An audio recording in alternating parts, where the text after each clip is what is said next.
नमस्कार, मी रविराज डमाळे. निसर्ग राजा हवामान अंदाजात आपल्या सर्वांचं हार्दिक स्वागत करतो. आज 30 जुलै 2026. आपण 30 जुलैला राज्यामध्ये काही ठिकाणी मुसळधार, काही ठिकाणी वाहुनी स्वरूपाचा पाऊस सांगितलेला आहे, तर काही ठिकाणी अतिवृष्टीसारख्या सुद्धा स्वरूपाचा पाऊस होणार आहे. त्यामध्ये आता जर बघितलं तर तेलंगणामध्ये सध्याच्या कंडिशनला हे डिप्रेशन आहे. आपण त्याआधी सांगितलं होतं की ओडिसा आणि छत्तीसगड इकडे जोरदार पाऊस येईल, त्या भागांना जोरदार झाला आणि पूर्व विदर्भाकडे सुद्धा जोरदार पाऊस झालेला आहे, मुसळधार स्वरूपाचा पाऊस झालेला आहे.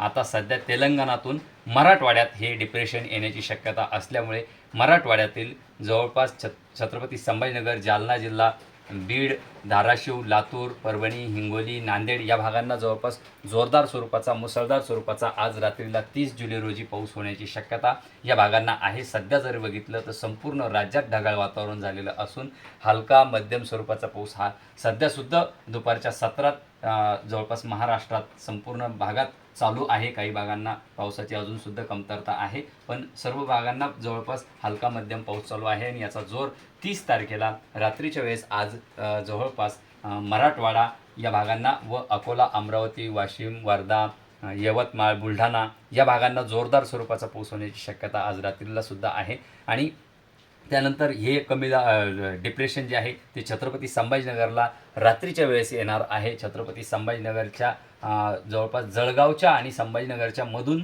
ते उत्तर महाराष्ट्राकडे जाण्याची शक्यता असल्यामुळे छत्रपती संभाजीनगरचा उत्तर बाजूला जोरदार, मुसळधार, वाहुनी स्वरूपाचा पाऊस होणार आहे, तर दक्षिण बाजूला सुद्धा हलका मध्यम वाहुनी स्वरूपाचा पाऊस होण्याची शक्यता छत्रपती संभाजीनगरच्या वैजापूर, गंगापूर, पैठण या तिन्ही तालुक्यांना राहणार आहे. तर सिल्लोड, सोयगाव, फुलंब्री, कन्नड या भागांना सुद्धा जोरदार वाहुनी स्वरूपाचा, खुलताबाद प्रॉपर छत्रपती संभाजीनगर या भागांना सुद्धा वाहुनी स्वरूपाचा पाऊस, तर काही ठिकाणी मुसळधार स्वरूपाचा पाऊस होण्याची शक्यता राहणार आहे.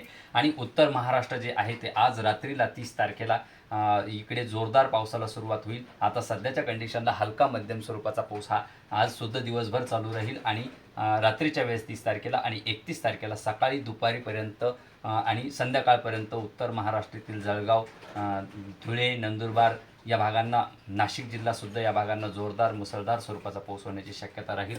तर इकडे सिंधुदुर्ग, रत्नागिरी, रायगड, वसई, विरार, मुंबई, ठाणे, पालघर, नाशिक जिल्हा, अहिल्यानगर जिल्हासुद्धा, अहिल्यानगरला मध्यम स्वरूपाचा राहील. तर कोकण किनारपट्टी, सह्याद्री पर्वतरांगांना जोरदार स्वरूपाचा पाऊस होण्याची शक्यता राहील. तर सांगली, सातारा, कोल्हापूर, सोलापूर या भागांना सुद्धा मध्यम ते हलका मध्यम स्वरूपाचा पाऊस होण्याची शक्यता राहणार आहे. आणि पूर्व विदर्भाला सुद्धा हलका मध्यम, काही ठिकाणी मेघगर्जना, विजांचा कडकडाट, तर जोरदार पावसाची शक्यता अजूनसुद्धा विदर्भामध्ये आजसुद्धा आहे. आणि उद्याकडं हा विदर्भाचा, पूर्व विदर्भाकडं पावसाचा जोर हा कमी होऊन जाईल आणि संपूर्ण राज्यात हा 1 तारखेपासून पावसाचा जोर आणखी कमी होईल आणि 1 तारखेपासून 5 तारखेच्या दरम्यान राज्यात हलका मध्यम स्वरूपाचा पाऊस हा तुरळक ठिकाणी चालूच राहणार आहे. सूर्यदर्शन पण राहील आणि हलका मध्यम स्वरूपाचा पाऊससुद्धा राज्यात 1 तारखेपासून 5 तारखेपर्यंत राहील, पण तो सरसकट राहणार नाही, तो तुरळक ठिकाणी असल्यामुळे काही भागांना पाऊस पडेल, काही भागांना पडणार नाही, अशी कंडिशन 1 तारखेपासून 5 तारखेपर्यंत राहील. आणि 6 तारखेपासून पुढे आणखी उघडीप मिळेल आणि जवळपास राज्यात 1 तारखेपासून सूर्यदर्शन आहे, याची शेतकऱ्यांनी नोंद घ्या आणि कामाचं नियोजन आपलं या हवामानाचा अंदाज पाहून करायचं आहे. आणि त्यानंतर पुन्हा विदर्भाकडं जवळपास 14-15 तारखेपासून पुन्हा पावसाला सुरुवात होईल. पुन्हा राज्यामध्ये 15 ते 20च्या दरम्यान पुन्हा राज्यात पावसाची शक्यता राहणार आहे, याची शेतकऱ्यांनी नोंद घ्या. धन्यवाद.